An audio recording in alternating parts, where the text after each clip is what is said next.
सर्व आदरणीय विद्यार्थी मित्रांनो नमस्कार. महाराष्ट्र सेट परीक्षा 2026 पेपर क्रमांक 1 युनिट 1 त्याच्यामध्ये 100 कन्सेप्ट ते कन्सेप्ट आपण बघत आहोत. आता 51वा concept, a teacher uses formative evaluation. Formative evaluation आणि समेटिव्ह इव्हॅल्युएशन असे प्रमुख दोन प्रकार आहे.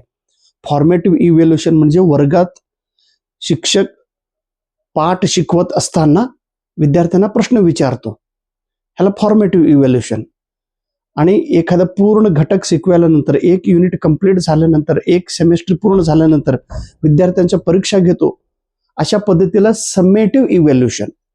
आता formative evaluation, the teacher uses formative evaluation. शिक्षक फॉर्मेटिव्ह इव्हॅल्युएशनचा वापर करतात. The primary goal of this type of evaluation, त्यांचा काय प्रमुख उद्देश आहे की त्यांनी फॉर्मेटिव्ह इव्हॅल्युएशनचा वापर करतो.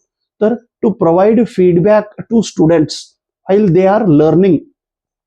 विद्यार्थी एक घटक शिकत असताना विद्यार्थ्यांना फीडबॅक देण्यासाठी फॉर्मेटिव्ह इव्हॅल्युएशनचा वापर होत असतो.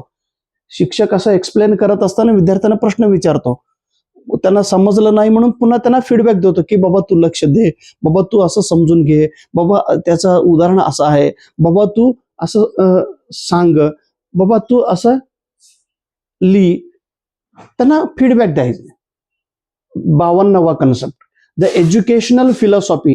शैक्षणिक एक तत्वज्ञान कशाची, which focuses, which emphasizes experiential अनुभव लर्निंग ॲज अ की कॉम्पोनंट ऑफ एज्युकेशन. इथं एज्युकेशनल फिलॉसॉफी आहे, शैक्षणिक तत्वज्ञान, त्याचं नाव आहे प्रोग्रेसिव्हिझम. प्रोग्रेस म्हणजे प्रगती करणे, प्रगती पथावर नेणे. आता हे प्रगती पथावरचा अर्थ काय आहे, तर एक्सपिरियन्शियल लर्निंग, विद्यार्थ्यांना अनुभव देणे. घटक शिकवत असताना त्या घटकाच्या संबंधित अनुभव देणे, एक्सपिरियन्शियल लर्निंग वरती फोकस करण्याची जो तत्वज्ञान आहे त्याला प्रोग्रेसिव्हिझम असे म्हणतात. क्रिटिकल पेडागॉगी, चिकित्सात्मक बोधन, चिकित्सात्मक अध्यापन. चिकित्सात्मक अध्यापन म्हणजे हे कशावर फोकस करतात, it focuses on social justice, सामाजिक न्याय, काय बरोबर आहे काय चूक आहे त्याच्यावरती फोकस करण्याची याचा कन्सेप्ट आहे. आणि इट एम्प्लॉईज डायलॉजिकल मेथड, संवादाच्या आधारे ही घटक आपण शिकवत असतो. फंक्शनलिझम, कार्यात्मक. It is also theory which emphasizes the role education in maintaining social order and stability. सामाजिक क्रमबद्धता आणि सामाजिक स्थिरता निर्माण करण्यासाठी वापर करणारे जे तत्व आहे, थिअरी आहे, त्याला फंक्शनलिझम असे म्हणतात. फंक्शनलिझम. आणि इथं पेरेनियलिझम. बघा, शब्दांचा अर्थ व्यवस्थित लक्षात घ्या. सेट पेपर अवघड नसतो, फक्त आपल्याला त्या शब्दांचा अर्थ काय आहे एवढं जरी तुम्हाला परफेक्ट समजलं तर बाकी ऑटोमॅटिकली येऊन जातो. आणि हे जे मी तुमच्यासाठी घेऊन आलेले अतिशय महत्वाचा शब्द, ह्याचा अर्थ तुम्हाला यायलाच पाहिजे. पेरेनियल म्हणजे दीर्घकालीन, खूप लांबपर्यंत असलेले, perennial. It is also educational philosophy to focus timeless universal truth and great ideas in classic text. पूर्वी महत्वाच्या ग्रंथामध्ये भारतीय तत्वज्ञानींनी सांगितलेले अतिशय महत्वाचे युनिव्हर्सल ट्रूथ सांगितलेले, त्याने जागतिक सत्य आपण म्हणतो, वसून आपण काय म्हणतो, तो प्रत्येक देशात सुद्धा तो सेंटेन्स करेक्ट आहे असं वाटतात, त्याला काय टाइम लिमिटेशन नाही. आता पूर्वी महात्मा बसवेश्वरांनी 12व्या शतमानामध्ये एक वाक्य सांगितलं होतं की कायकवे कैलास, वर्क इज वर्शिप. आपण जो काम करतो, आपलं जो कार्य आहे, आपल्या हातात जे काय वर्क आहे, त्या वर्काला तुम्ही देव माना. देव हा मंदिरात नसतो, देव हा तुमच्या कामात आहे, कामालाच तुम्ही देव माना. वर्क इज वर्शिप असा त्यांनी संदेश दिला. मग तो संदेश 12व्या शतमानामध्ये दिला तरी आजपर्यंत तो सत्य आणि युनिव्हर्सल ट्रूथ आहे. टाइमलेस, युनिव्हर्सल ट्रूथ आणि ग्रेट आयडियाज आहे. आता फॉर्मेटिव्ह इव्हॅल्युएशन, फॉर्मेटिव्ह म्हणजे रूपात्मक मौल्यमापन. हे लर्नर सेंटर्ड आहे, विद्यार्थी केंद्रित आहे.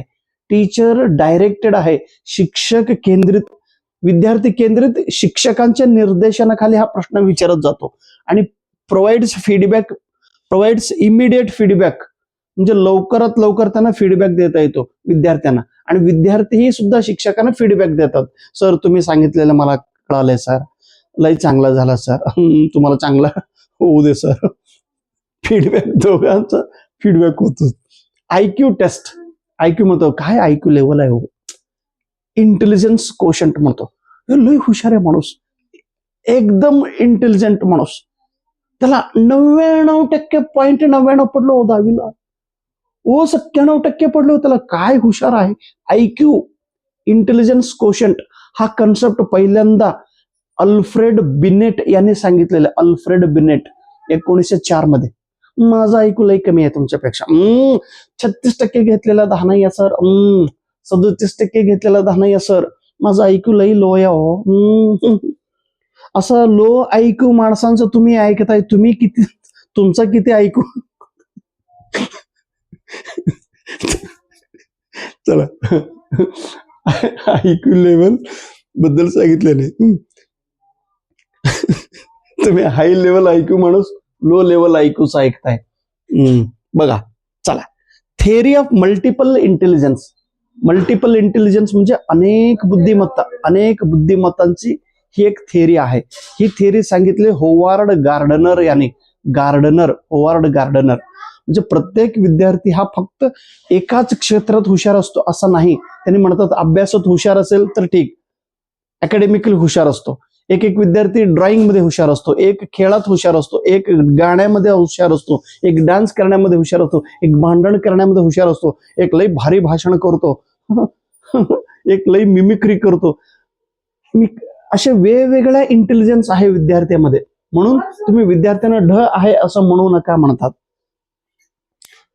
आमचे समर्थ आहेत अभ्यास, खेळामध्ये थोडं आहे. आता एक पोस्टर तयार करायला लागलं त्यांनी खेळाच्या संबंधित. याचं चित्र तर माझं, हॉकीचं चित्र काढलंय बघा. त्यांना चित्रामध्ये इंटरेस्ट नाही, म्हणजे खेळण्यात इंटरेस्ट आहे, त्या खेळाबद्दल त्यांनी चित्र काढलेत. मग त्याला थेअरी ऑफ मल्टिपल इंटेलिजन्स, म्हणजे विद्यार्थीमध्ये काहीतरी हुशार असतो असं म्हणायचं.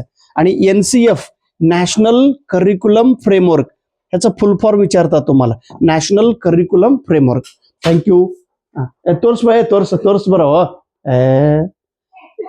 दाखवा म्हटलं तर दाखवा, लय लाजोळ आहे आमच्यासारखं. लाजतो. चला हे थोडं चिनू तो मम्मा जरा तोरसा तो मला ಅವನ್ ಸಮರ್ಥನ ಫೋಟೋ ಇದು ಅವನ್ मोती तोरसाला बरे चित्र ತೆಗೆದ. यस, हे बघा आमचे शांतलक्ष्मी घेऊन आले. ಇಲ್ಲಿ छान तर तोरसू ಸ್ವಲ್ಪ बरं चित्र तोरसम ಅವ್ರಿಗೆ.